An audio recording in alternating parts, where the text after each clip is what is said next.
Well, hi there, friend. I was wondering, do you ever feel distant from God, but you just can't quite put your finger on why? Maybe your Bible is gathering dust. Prayer feels like you're talking to an empty room, and you feel stuck.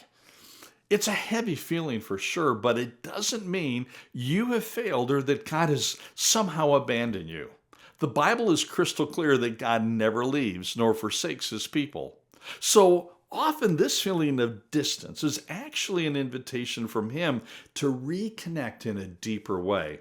It's a chance to trade a faith that feels stale for one that's vibrant and full of life.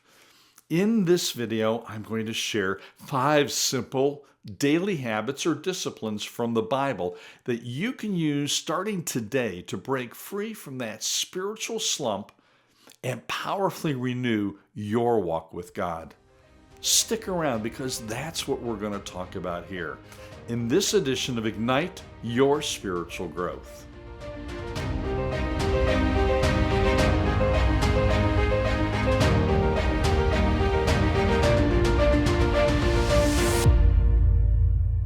Hi, I'm Mark Warren, and welcome back to today's edition of Ignite Your Spiritual Growth from Directions for Living. So today we're talking about overcoming spiritual stagnation. Now, before we get into the practical steps or disciplines that you can use to overcome a stagnant spiritual walk with God, let's talk for a second about why this happens. Spiritual stagnation usually isn't a big dramatic event. It's more of a slow drift. It can be caused by unconfessed sin, which builds a wall between us and God. It can come from a hard season of suffering that makes us feel confused or even angry. But for many of us, it's simply the subtle creep of busyness and distraction. The demands of work, family, and the endless scroll of social media can quietly crowd out the things that actually nourish our souls. We stop making time for God, and then one day we wake up feeling empty and so disconnected. Recognizing the cause is a huge first step. But the incredible news of the gospel is that no matter how far you have drifted, the path back to God, it's always open. It starts with the simple choice to turn back to him. The first discipline is probably the most misunderstood. It's repentance. It involves regret or remorse for going your way instead of God's way, a reorientation of one's thinking, or perhaps maybe more clearly, to change your mind and agree with God, and a turning away from sin toward God. Repentance.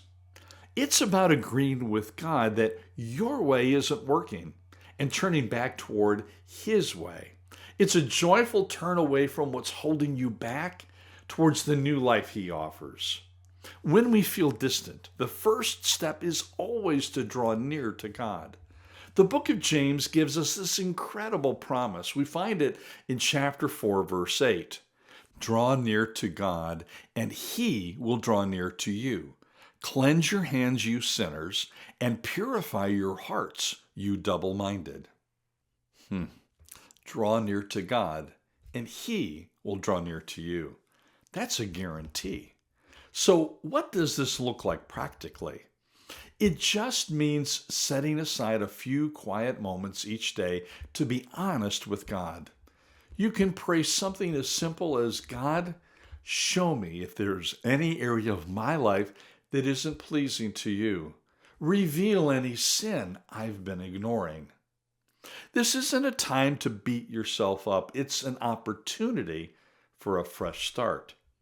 1 John 1:9 tells us, if we confess our sins, he is faithful and righteous to forgive us our sins and to cleanse us from all unrighteousness. Confession clears the air. It removes the static from your connection with God. Think of it like hitting the reset button on your relationship with him. You're acknowledging the distance and taking the first step to close that gap. The second discipline is to immerse yourself in Scripture. A spiritual slump often happens when we're spiritually malnourished. We've stopped feeding our souls with the truth of God's Word. The Bible is described as living and active, able to completely transform our hearts and minds. It's our main source of spiritual food. But when you're in a dry spell, the idea of reading the Bible can feel overwhelming. So here's what I want you to do. I want you to start small. Don't try to read 5 chapters in a day. Just commit to 10 or 15 minutes. The goal here isn't just to read words on a page, but to encounter the God who speaks through them. A powerful way to do this is to meditate on His Word.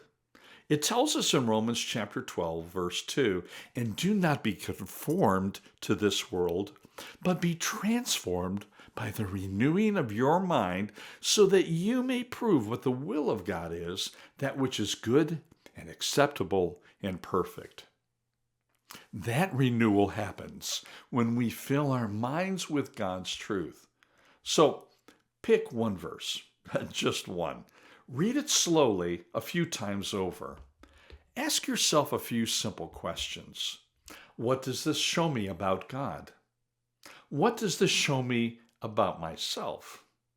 And is there a promise here I can hold on to, or a command I need to obey? When you consistently engage with God's Word, even for just a few minutes per day, you are giving the Holy Spirit the very tools He uses to renew your mind and change your heart. Now, I've got 3 more steps or disciplines to help you recover from spiritual stagnation. But first, I want to offer something to you completely free. I have developed a free resource to help you move forward in your walk with the Savior. I call it 3 Key Steps to Enhance Your Spiritual Growth. Now, in this downloadable tool, what you're going to find is you're going to find some simple yet very powerful steps you can take right now to enrich your faith journey. We all get spiritually stuck from time to time, just like we're talking about today. And this may be exactly what you need to jumpstart your daily walk with Christ. Here's how you get a copy of this for yourself. Look down below in the video description of today's video, and there you're going to find a link underneath where it says free offer, 3 key steps to enhance your spiritual growth. I want you to click on that link, follow the simple steps, and you can have this in your hands today. I hope and pray that you will take advantage of this free offer and that it begins to move you closer to Jesus Christ this very week. Okay, now let's get back to today's focus, overcoming spiritual stagnation.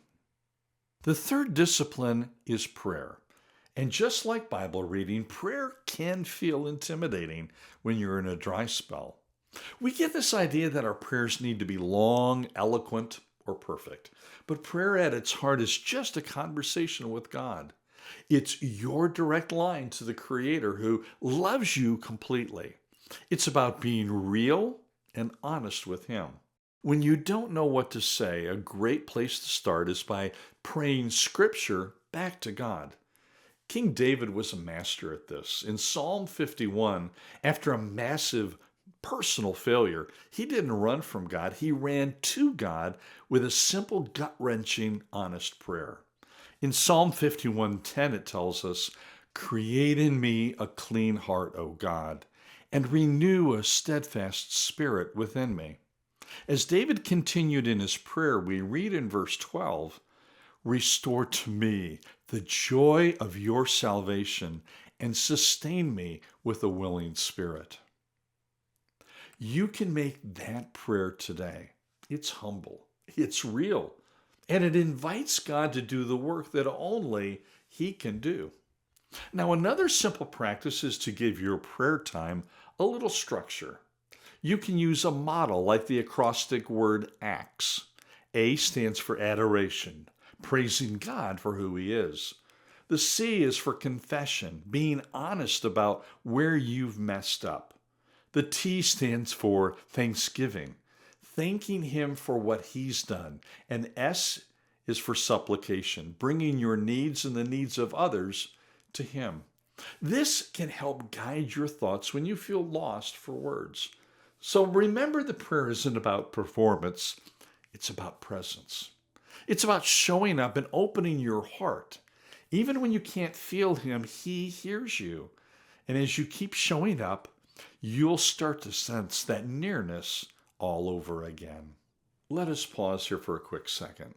If this video is speaking to you and you're feeling that desire to reconnect with God, I want you to do me a favor and like this video. And in the comments section below, just type, "Lord, draw me closer." It's a simple prayer, but a powerful declaration of your heart. And it also lets other people know that they're not the only ones that's on this journey. The fourth discipline is worship. When we hear the word worship, we usually think of singing songs in church on a Sunday morning. And that is absolutely a powerful form of worship, but the biblical idea is so much bigger.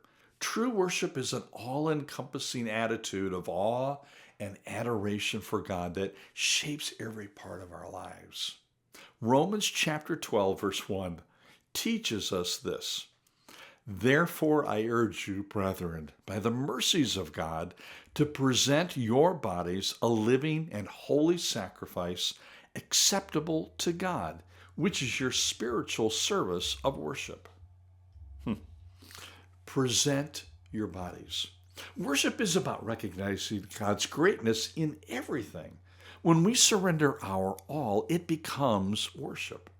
You can worship him by really focusing on the lyrics of a worship song on your commute to work.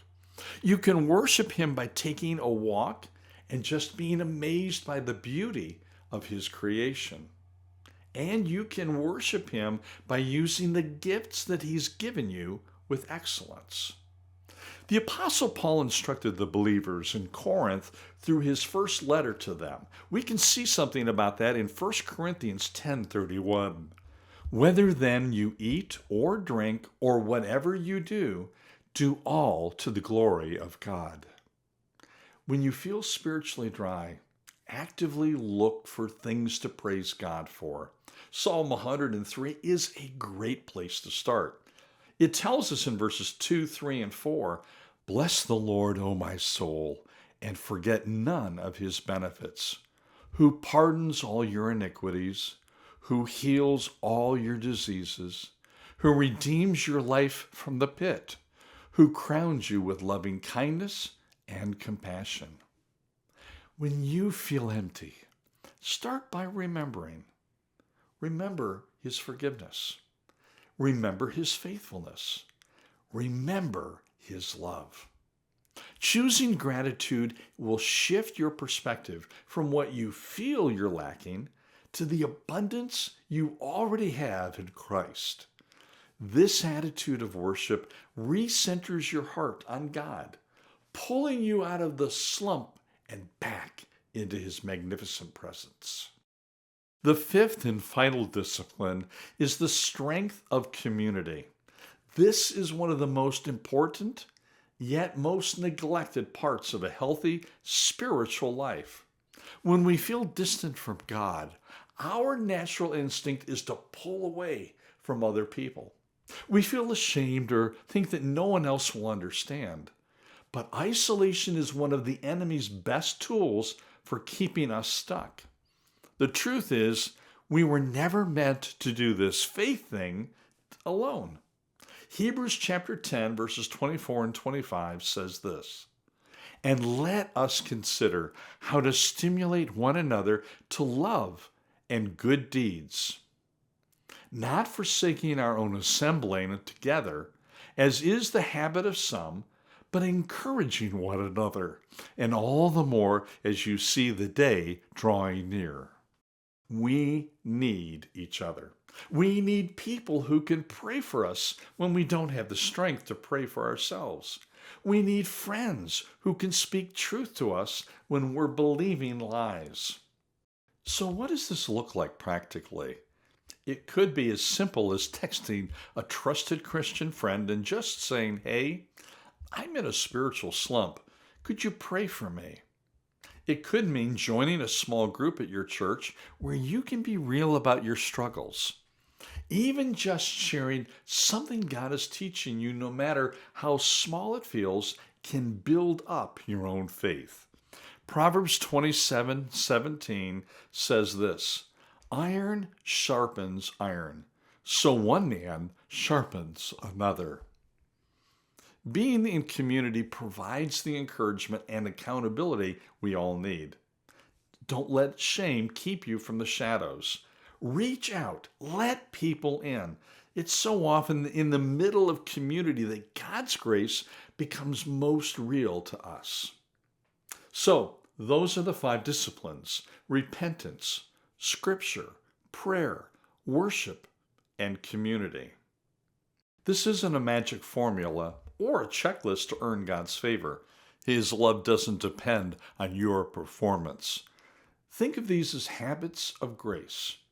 They are practical ways to position your heart to receive the renewal that God is already freely offering to you.